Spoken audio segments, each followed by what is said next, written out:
ত্রিপুরা সুতারপুরা বিজেপির দলীয় কার্যালয়ে অগ্নিসংযোগ করে পুড়ে ফেলার অভিযোগ দুষ্কৃতীদের বিরুদ্ধে। ত্রিপুরা সিপাহীজলা জেলা চরিলাম বিধানসভা কেন্দ্রের সুতারমুড়া বিজেপির দলীয় কার্যালয়ে আগুন দিয়ে পুড়িয়ে দেওয়ার অভিযোগ উঠল দুষ্কৃতিকারীদের বিরুদ্ধে। গভীর রাতে এই অগ্নিসংযোগের ঘটনা সংঘটিত করা হয়। ঘটনার খবর পেয়ে বিশালগড় অগ্নি নির্বাপক দপ্তরের কর্মীরা ছুটে এসে আগুন নিয়ন্ত্রণে আনার পূর্বেই বিজেপির দলীয় কার্যালয়টি আগুনে পুড়ে ভস্মীভূত হয়ে যায়। তবে একাংশ মানুষজনের অভিযোগ, ত্রিপুরার শাসক দল বিজেপি দলের শরিকদের মধ্যে নিগো বাণিজ্যকে কেন্দ্র করে মূলত চরিলাম বিধানসভা কেন্দ্রে জ্বলছে তুষের আগুন, যার ফলে সুতারমুড়া বাজারে ভারতীয় জনতা পার্টির দলীয় কার্যালয়ে এই অগ্নিসংযোগের ঘটনা ঘটেছে। বিশ্রামগঞ্জ থানার পুলিশ খবর পেয়ে রাতেই ঘটনাস্থলে ছুটে এসে এই অগ্নিসংযোগের ঘটনার তদন্ত শুরু করেছে।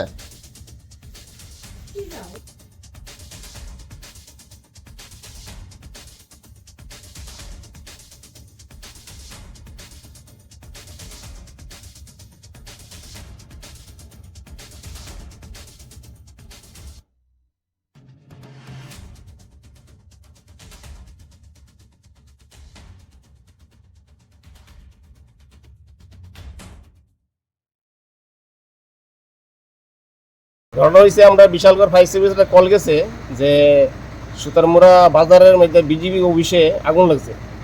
অলরেডি আমি স্টাফ নিয়ে আইলাম, আইয়া দিয়ে সুতারমুড়া বাজারের পার্টি অফিসে দরজার মধ্যে আগুন জ্বলতেছে। আমরা জল টল দিয়ে আগুন আইতে আনছি। আপনারা কি অবস্থায় দেখছেন? আমরা এদিকে দরজার মধ্যে পুরো আগুন জ্বলতেছে। পুলিশের খবর দেওয়া হয়েছিল? পুলিশের খবর দেওয়া হয়েছে, পুলিশ আইতে আছে, দিচ্ছে আয় করছে পুলিশ।